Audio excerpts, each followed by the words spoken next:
ආයිබෝවන් නමස්තේ. නොනවති ගලා යන මේ ජීවන ගංගාවේ බොහෝ පෞරුෂයන් ලෝකයට විවිධ අයුරින් ඉමහත් ලෙස බලපෑම් කරලා තියෙනවා. මිනිසාට මිනිස් ජීවිතයට නව මානයක් ලබා දෙන්න ඔවුන් කලින් කල ලෝකයේ පහළ වෙනවා. ඇත්තටම මානුෂිකත්වය කෙරෙහි ඔවුන් තුළ ඇති ප්‍රේමය අසීමාන්තිකයි.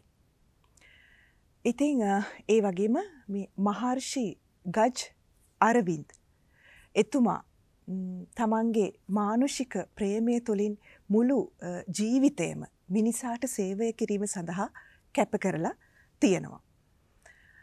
ස්වයං සංවර්ධනය තුළින් ජාතිය සංවර්ධනය කිරීමේ සංකල්පය එතුමාගේ නිර්මාණයක්. සාමය ඇති කිරීම අභ්‍යන්තර සංවර්ධනයනුත් සෞභාග්‍ය බාහිර සංවර්ධනයනුත් ඇති කරලීම උදෙසා ඔහු නිර්මාණය කරලා තියෙනවා මහර්ෂි අරවින්ද් පදනම.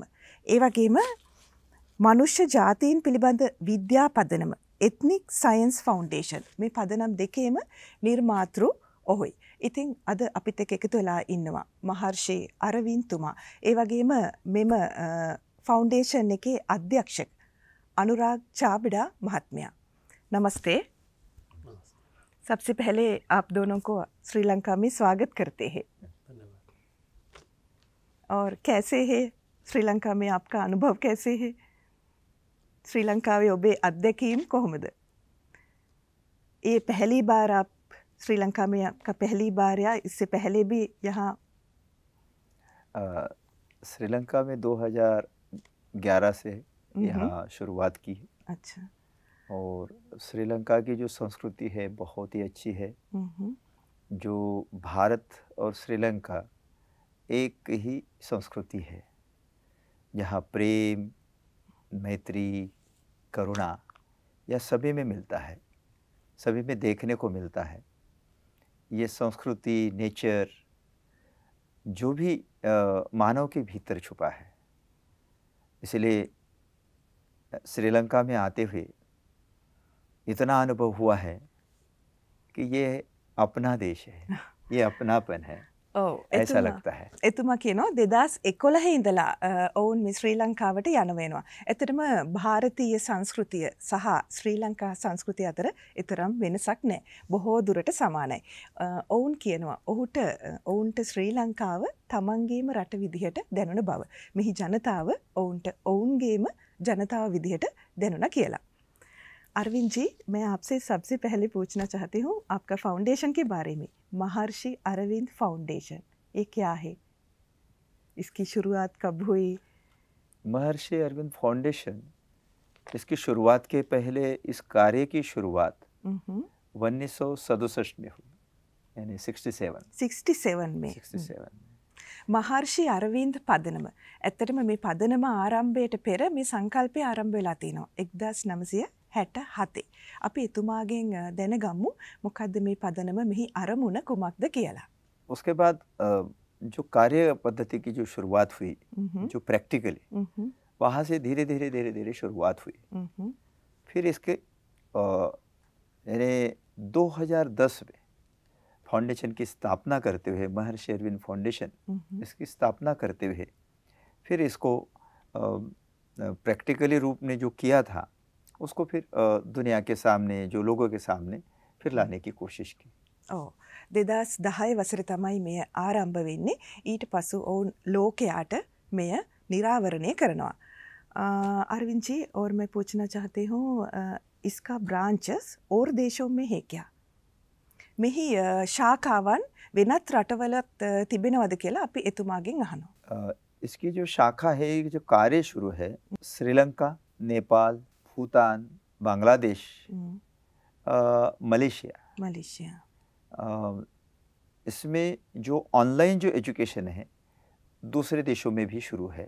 जो ऑनलाइन एजुकेशन शुरू रहता है और भारत में भी इसका कार्य है. नेपालය, භූතාන්, මැලේසියා, බංග්ලාදේශ්, ශ්‍රී ලංකාවාදී රටවල මෙහි ශාඛාවන් පැතිර පවතිනවා. ඊට අමතරව මේ ඔන්ලයින් මාධ්‍ය ඔස්සේ බටහිර රටවලත් मेरे ख्याल से पाश्चात्य देशों में भी ऑनलाइन शिक्षण चलते हैं.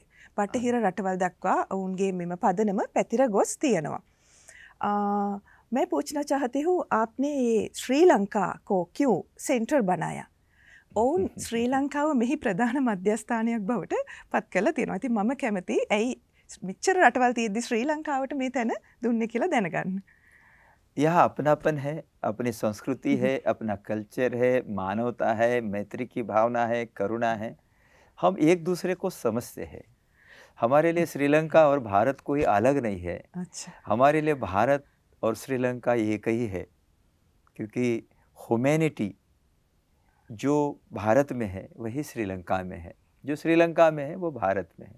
इसलिए मुझे और हमें सभी को श्रीलंका अलग नहीं लगा, ये अपनापन ही है. ඔව් ඇත්තට මං හිතනවා මේ ඔහු කියපු දේ ඔබට තේරෙන්නේ නැති කියලා. ඔහු කියනවා මේ තමන්ගේ කම අපනාපන් කියන්නේ තමන්ගේ කම. ඔහුට මෙහි තමන්ගේ කම දැනිලා තියෙනවා. ඒ වගේම තමන්ගේ ජනතාව අර අපි කලින් කතා කරා වගේ සංස්කෘතිය ආගම ඇත්තටම බොහෝ සමානකමක් දක්වනවා. ඉතින් මෙන්න මේ හේතුන් නිසා තමයි ඔවුන් මේ ප්‍රධාන මධ්‍යස්ථානයක් විදිහට ශ්‍රී ලංකාව තෝරගෙන තියෙන්නේ. अब मैं पूछना चाहती हूँ आपका जो फाउंडेशन है ना उसका उद्देश्य क्या है? फाउंडेशन का जो उद्देश्य है, सभी जीव जंतु प्राणी पशु पक्षी और वनस्पति मानव का सभी का कल्याण हो, ये सबसे बड़ा මේ පදනමේ අරමුණ සියලුම ජීවීන් කියලා කිව්වහම මිනිසා පමණක් නෙවෙයි පශු පක්ෂීන් ඒ වගේම අපේ මේ වනස්පතියා කියන්නේ ගස්වැල් වෘක්ෂලතා ආදිය මේ සියලුම ජීවීන්ට යහපතක් කිරීමේ අරමුණෙන් තමයි මේ පදනම පිහිටවලා තියෙන්නේ. सिद्ध कृषि. अब हम बात करेंगे सिद्ध कृषि के बारे में. अनुराग जी, ये सिद्ध कृषि क्या है? सिद्ध कृषि एक परंपरागत जो है कृषि का विज्ञान है, जो हमारे जो ऋषि हुए उन्होंने रिसर्च के द्वारा इसको खोजा था और समाज के विकास के लिए, राष्ट्र के विकास के लिए ये पूरी एक पद्धति है उसका निर्माण किया था. कृषि का मतलब में एग्रीकल्चर. ඇත්තටම අපි දැන් කතා කරන්නේ මේ සිද්ධ කෘෂි. අපි සිංහලෙන් කෘෂි කියලා කියනවා. හින්දියෙන් කෘෂි කියලා තමයි කියන්නේ. මේ කෘෂි නැත්නම් කෘෂි කර්මාන්තය ඔවුන් පවසන විදිහට මේ ඍෂිවරුන්ගේ නිර්මාණයක්. මානවයාගේ යහපත පිණිස තමයි මේ කෘෂි කර්මාන්තය. ඇත්තටම දැන් ಭಾರತය, ශ්‍රී ලංකාව වගේ කෘෂි කාර්මික රටවල්. ඉතින් ඈත අතීතයේ සිටම මේ කෘෂි කාර්මික ජීවන රටාව අපිට හුරුයි. ඔවුන්ගේ අදහසට අනුව මේ ඍෂිවරුන්ගෙන් තමයි කෘෂි කර්මාන්තය අපිට ලැබිලා තියෙන්නේ. नेचर के विज्ञान के ऊपर आधारित है ये. और जो नेचर में हम जो एनर्जी है उसको लेते हुए और जो नेचुरल वे से हम ये सारी चीज़ें जो है जो इनपुट जाता है, खाद है या फिर दवाइयाँ जो लगती है प्लांट के लिए, वो सब नेचर से होता हो, ये उसी विज्ञान के ऊपर आधारित है. एनर्जी है जैसे साउंड है और लाइट है, कॉस्मिक विश्व शक्ति है, हीट है, इन सबको लेते हुए ये सिद्ध कृषि कार्य करती है और जो आज की समस्या है उसके लिए ये कार्य करती है. විශ්ව ශක්තිය සෝබාදහමේ ශක්තිය ඇසුරින් තමයි මේ හැමදේම පවතින්නේ. ඇත්තට මේ මානවයාගේ යහපත උදෙසා විශ්ව ශක්තිය එනර්ජි එක යොදා ගැනීම තමයි ඔවුන්ගේ අරමුණ. इसके अंतर्गत आते हैं बैलेंस्ड एग्रीकल्चर और बैलेंस्ड एनिमल हेल्थ. आप बता सकते हैं? देखिए, कृषि जो है वो मूल है किसी भी राष्ट्र के लिए. सबसे जो बेसिक चीज़ है वो कृषि आता है. वहीं से संस्कृति की भी शुरुआत होती है कृषि से. भारत है, श्रीलंका है, ये सारे कृषि के ऊपर आधारित देश है. तो कृषि यदि संतुलित होगी, जो आपका बेस है हमारा जिस पे हम खड़े हैं वो बैलेंस होता है, तो सारी चीज़ें, समाज भी बैलेंस होता है. और जो वन्य जो बताया कि पशु पक्षी हैं, ये सबका आधार कृषि है. तो जब सब में बैलेंस आता है तब पूरी तरह एक राष्ट्र का बैलेंस उससे निर्माण होता है. तो ये उसका उद्देश्य है सिद्धा कृषि का, कि सबसे पहले हमारी कृषि संतुलित हो और फिर उसके ऊपर सभी जो है, इसमें समाज का संतुलन, समाज का संतुलन, और कृषि के पर्यावरण ऊपर। और पर्यावरण संतुलन, दोनों संतुलन रहेंगे, वही सिद्धा कृषि का बेस। ඔව්. සිද්ධ කෘෂි කියන්නේ මේ කෘෂිකර්මාන්තයේ සමබරභාවය. කෘෂි සන්තුලන් කියලා තමයි හින්දියෙන් කියන්නේ. කෘෂිකර්මාන්තයේ සමබරභාවය. ඇත්තටම මේ කෘෂිකර්මාන්තයේ ඔස්සේ තමයි සංස්කෘතිය නිර්මාණය වෙන්නේ. හින්දියෙන් කියන්නේ සංස්කෘති කියලා. සංස්කෘතිය නිර්මාණය වෙන්නේ. කෘෂිකර්මාන්තය සමබර වුණොත් තමයි සමාජය සමබර වෙන්නේ. ඇත්තටම මේ කෘෂිකර්මාන්තයට පශු පක්ෂීනුත් සම්බන්ධයි. මේ හැම දෙයකම සමබරභාවය අපේ සමාජයේ සමබරභාවයට බලපානවා. බැලන්ස්ඩ් ෆැමිලි කල්චර්, कुटुंब संस्कृतिය. बैलेंस फैमिली कल्चर क्या है? जो कृषि से है, उसके बाद उसी के ऊपर एक किसान है जो कार्य करता है वहाँ पे। संस्कृति जो है वो किसी भी देश की हम देखें तो वो उस देश के घर को यदि हम देखें तो वहाँ से शुरू होती है, जो फैमिली है। हाँ, तो वहीं से जो हम राष्ट्र कहते हैं, जो राष्ट्र है पूरा व्यक्तियों से तैयार होता है, तो उसकी जो नर्सरी कह लें तो वो फैमिली है यहाँ पे। तो कल्चर जब बैलेंस, एग्रीकल्चर बैलेंस होगा तो हमारा कल्चर भी बैलेंस होगा, हमारा फैमिली बैलेंस होगा, समाज का संतुलन होगा, राष्ट्र का संतुलन होगा, और फिर पूरा का पूरा जो वैश्विक संतुलन उसी के ऊपर आधारित है। ඔව් ඇත්තටම දැන් අපි ආරම්භ කරේ අපි මිනිසාගේ ආරම්භය පවා කෘෂි කර්මාන්තයනේ. කෘෂි කර්මාන්තේ සමබර වුණොත් සමාජය සමබර වෙනවා. එතකොට අපේ පවුල, සමාජයේ වැදගත්ම දේ කුටුම්බය, පවුල සමබර වෙන්න ඕනි. අපි කතා කරමු ඉස්සරහට පවුල කොහොමද සමබර වෙන්නේ කියලා. පවුල සමබර වුණොත් සමාජය සමබර වෙනවා. සමාජය සමබර වුණොත් රාष्ट्र කියන්නේ රට සමබර වුණොත් ලෝකය. ඉතින් අර පුංචි තැනින් පටන් අරගෙන තමයි ඉහළට යන්නේ. परिवार का संतुलन कैसे हो सकता है? परिवार का संतुलन, मैत्री की भावना, पति पत्नी का रिलेशन, जैसे मिट्टी और बीज का जो रिलेशन है वो सही हो तो खेती सही है, वैसे ही पति पत्नी का जो रिलेशन है वो सही हो, मैत्री की भावना हो तो संसार, घर सही है, घर सही है तो समाज सही है, और समाज सही है तो देश सही. ඔව්. පවුල සමබර කරන්නේ කොහොමද? ඇත්තටම දැන් පවුලක් කිව්වම සැමියා හා බිරිඳ. ඔවුන් දෙදෙනා අතර තියෙන සමබරභාවය, ප්‍රේමය. ඇත්තටම දැන් පස සහ බීජ අතර තියෙන සමබරභාවය. ඒ විදිහට තමයි මේ පවුල සමබර කර ගැනීම සිද්ධ වෙන්නේ. ඒ ආකාරයෙන් අපි අර ඉස්සෙල්ලා කිව්වා වගේ සමාජය. ඇත්තටම මේ පවුලේ සමබරභාවයට ප්‍රේමය, ආදරය, කරුණාව, මෛත්‍රිය, සමාව දීම මේ වගේ සියලුම ගුණාංග අන්තර්ගතයි. පවුලෙන් මේවා ආරම්භ කරොත් තමයි අපිට මේවා ලෝකයට ගෙනියන්න පුළුවන් වෙන්නේ. ඒ වගේම තවත් එතුමා සඳහන් කළා මේ ගොවියාගේ පෞරුෂය සංවර්ධනය කිරීම පිළිබඳ. අපි ඒ ගැන තව ටිකක් විස්තර කතා කරමු. किसान का पर्सनैलिटी का संतुलन हम जरा बात करेंगे. हाँ, वो किसान की जो पर्सनैलिटी है उसके पहले उसकी परिस्थिति क्या है उसके ऊपर महत्वपूर्ण है. उसका शिक्षण यानी संस्कार, संस्कृति लेके धीरे धीरे बढ़ता है अनुभव के बाद. लेकिन परिस्थितियाँ ऐसी बनती है कि जो करना चाहता है नेचर के नियम के अनुसार वो खेती करता है, लेकिन उसके अपोजिट स्थिति में आ जाता है, यानी विरुद्ध दिशा में परिणाम मिलता है, तब संतुलन किसान का बिगड़ता है. और जब किसान का जो संतुलन बिगड़ता है तब घर, समाज में उसका बदल आता है. महत्वपूर्ण जो है एजुकेशन की आवश्यकता होती है. एजुकेशन किसान को मिल जाता है तो फैमिली, खेती, समाज, देश अच्छा होगा.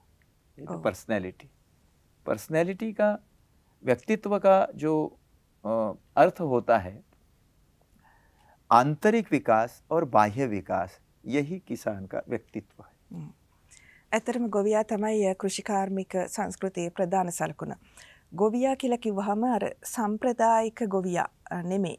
අධ්‍යාපනයෙන් යුතු ගොවියා ගැන ඔහු කියනවා. අධ්‍යාපනය කියලා කියන්නේ පොතපතේ අධ්‍යාපනයේ පමණක් නෙමෙයි. ආචාර ධර්ම, ගුණධර්ම.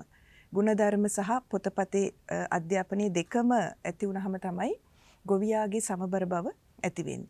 එවිට එය බලපානවා අපේ කෘෂිකර්මාන්තයට වගේම සමාජයටත්. ඒ වගේම මේ සංවර්ධනය අභ්‍යන්තර බාහිර දෙකෙන්ම සිදුවිය යුතුයි.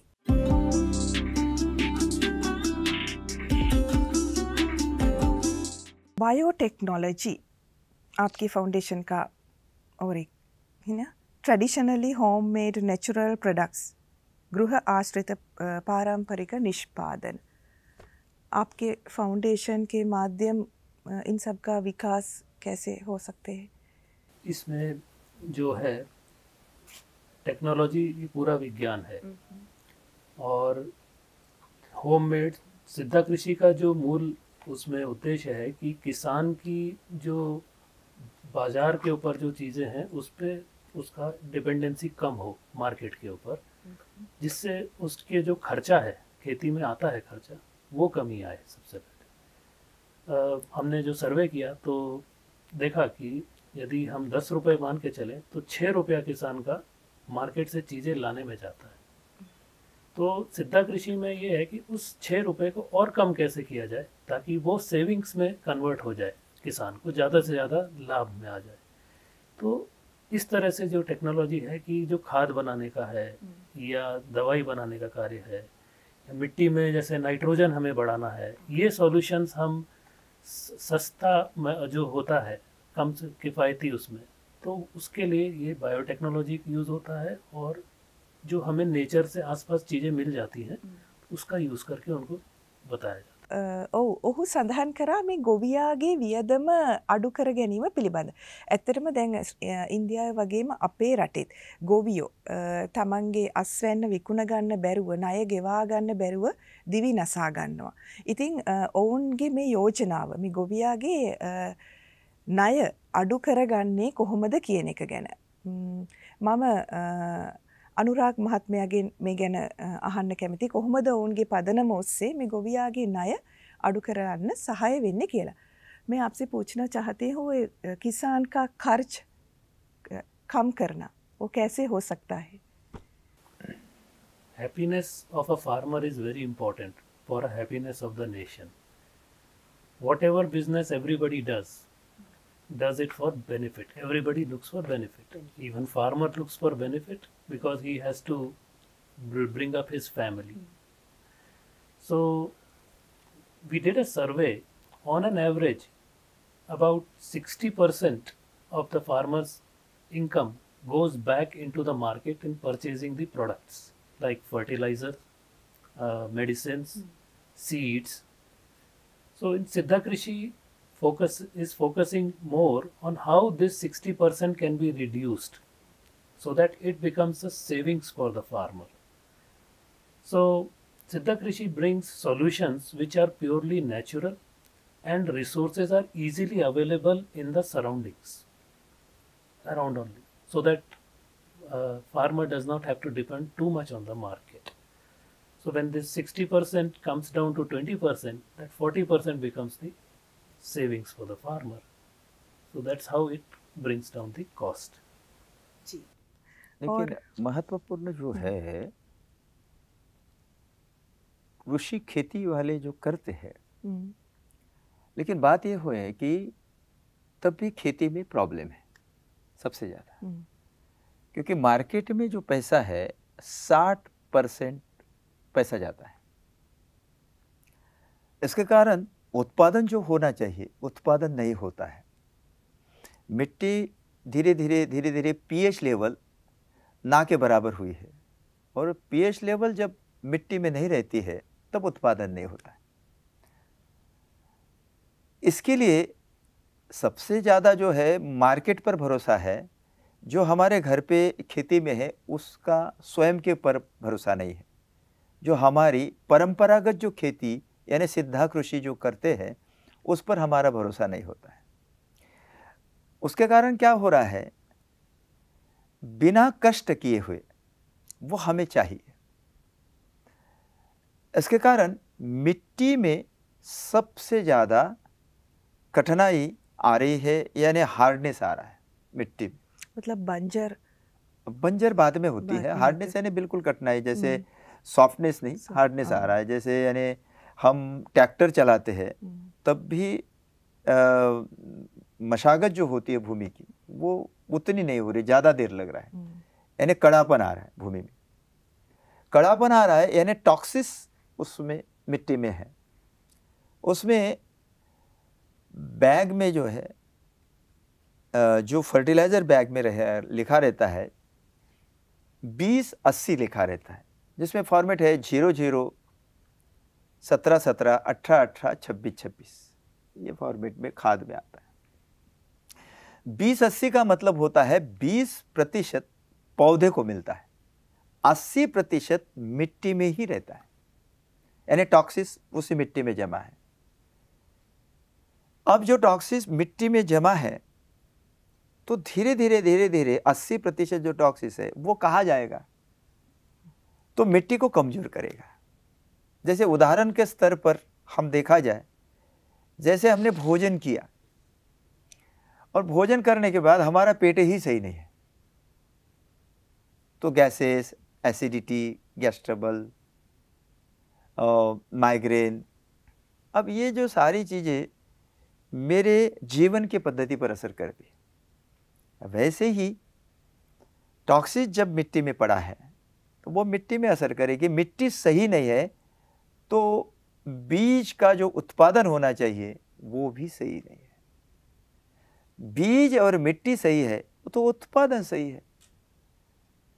तो आर्थिक लेवल से हम देखें इसका तो समझ लिया जाए उदाहरण स्तर पर एक बात यह होती है कि हमने जो पैसा उसमें मिट्टी में डाला है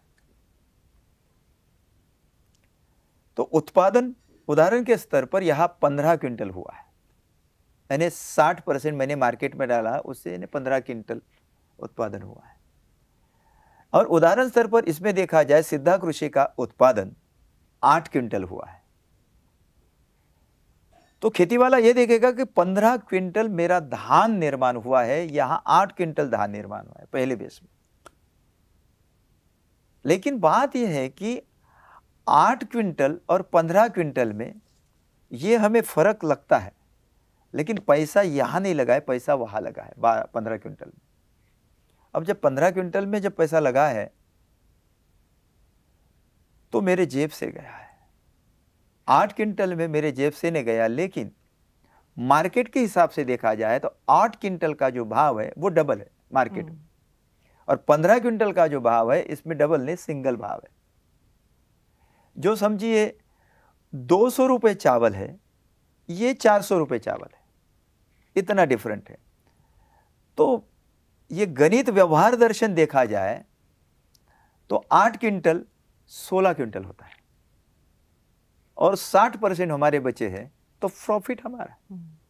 जब प्रॉफिट हमारा है तो सिद्धा कृषि ये जो प्रोसेस है, ये जो पद्धति है जो परंपरागत, ये हमें अपने परिवार, हमारे जो परिवार का एजुकेशन, हमारी जो सोसाइटी और हमारा देश और जो फूड जो समस्या है, ये सबसे बड़ी समस्या नहीं है, इसको सही कर सकता है। और यह श्रीलंका को नहीं, दूसरे देश को भी भोजन यानी अनाज दे सकता है। खेती वाले शरीर का कोई दाता नहीं, अन्नदाता वही है। सबसे बड़ा नेचर का जो काम करता है वो खेती वाला करता है। खेती वाला उत्पादन नहीं करता है तो हम क्या खाएंगे? प्लास्टिक चावल, प्लास्टिक सब्जी, जो नेचर के विरुद्ध है। तो ये ध्यान रखिए कि हमें क्या करना चाहिए और क्या नहीं है, और नेचर के नियम के अनुसार हमें कृषि करनी चाहिए कि नहीं करनी चाहिए, ये आपका हमारा सभी का चिंतन का विषय। ඔව් පස නිසරු වීම කාලයක් යනකොට කෘෂි කර්මාන්තයේදී පස නිසරු වෙනවා. එතකොට කොහොමද නිෂ්පාදනය වැඩි කරගන්නේ? ඉතින් ඔවුන්ගේ විසඳුම ඒටත් මේ පරිසරය තුළින්ම තමයි ඔවුන් විසඳුම් දෙන්න බලාපොරොත්තු වෙන්නේ. ඔවුන්ගේ පදනම හරහා මේ සියලුම ප්‍රශ්න ඇත්තටම අපේ රටටත් මේ ප්‍රශ්න තියෙනවා. මේ ඔවුන්ගේ පදනම හරහා මේ වගේ විසඳුමක් දීලා මේ ආහාර ප්‍රශ්නය විසඳන්න අපේ රටවල් වල විතරක් නෙමෙයි මුළු ලෝකෙම ආහාර ප්‍රශ්නයට විසඳුමක් තමයි ඔවුන්ගේ පදනම හරහා ලබා දෙන්නේ. खेती पुराती नहीं, इसके लिए सुसाइड केसेस है महाराष्ट्र में सबसे ज्यादा। आत्महत्या हो रही है, कर्जा बढ़ रहा है, घर की समस्या बढ़ रही है। खेती वाला जो है वही समझ सकता है कि मैं कैसे जी रहा हूं, दूसरा नहीं समझ सकता। मेरी आर्थिकता सही नहीं है तो मेरा मेंटल सही नहीं है, मेंटल पीस भी बराबर नहीं है, तो मेरा घर कैसे होगा, मैं बच्चों को कैसे पढ़ाऊंगा, आने वाले खर्चों को कैसे ये करूंगा, मैं घर को कैसे सही करूंगा। तो इसके पीछे ये होता है कि मेरा अर्थशास्त्र कैसा है। तो समाज में जो हो रहा है, भारत में भी और श्रीलंका में भी सुसाइड केसेस है, लेकिन इसके पीछे क्या है, बारिश आती है, खेती बह जाती है, मैं बोता हूं, उत्पादन नहीं होता है, तो मेरा एक बिजनेस है और मैं बिजनेस के पीछे लगा हूं क्योंकि मेरा विश्वास है कि मार्केट जो खेती होती है फर्टिलाइजर की वो सबसे अच्छी होती है, लेकिन उसके पीछे तणनाशक हम मारते हैं, दवाई का उपयोग करते हैं, तो किडनी प्रॉब्लम, शुगर प्रॉब्लम दिनों दिन बढ़ रहे हैं, हाई बीपी, लो बीपी दिनों दिन बढ़ रही है, थायराइड प्रॉब्लम दिनों दिन बढ़ रहे हैं, गैस ट्रबल, डाइजेशन प्रॉब्लम दिनों दिन बढ़ रहे हैं। देश की समस्या ये सबसे बड़ी है। इस समस्या से कैसे उबर सकते हैं? दूसरा यह है कि मेरी खेती चौपट हो गई है, तो फिर मैं क्या करूं? हम अनाज बोते हैं, अनाज बोने के बाद निकालते हैं, लेकिन हम दूसरे को जीवन नहीं दे रहे, दूसरे को बीमारी दे रहे। एक जो प्रोडक्ट निकलता है हमारे खेती से, वो हमारे जीवन पर प्रभाव लाता है। समझिए ये प्रभाव दूसरे पर लाता है, लेकिन हमारे जीवन में क्या लाता है? दिनों दिन हमारा जो उत्पादन कम हो रहा है, कर्जा बढ़ रहा है, तो धीरे धीरे खेती भी नष्ट हो रही है। खेती समाप्त हो जाए तो हमारे पास क्या है?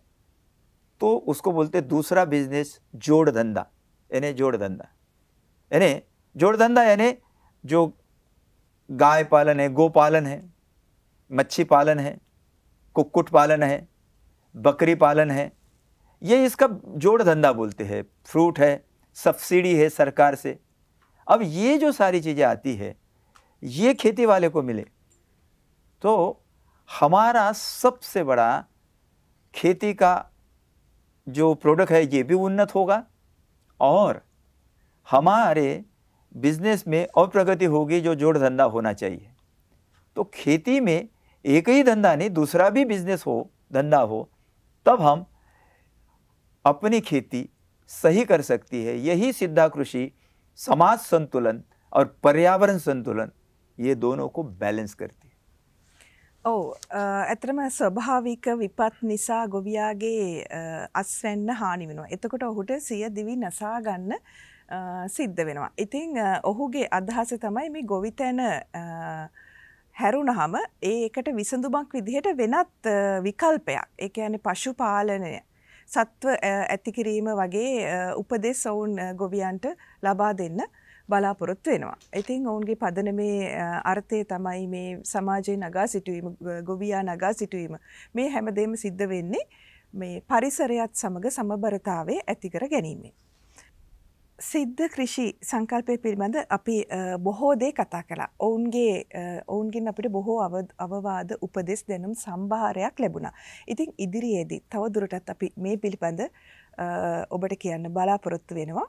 එහෙනම් ඉතින් අදට සමුගන්නට අවසරයි.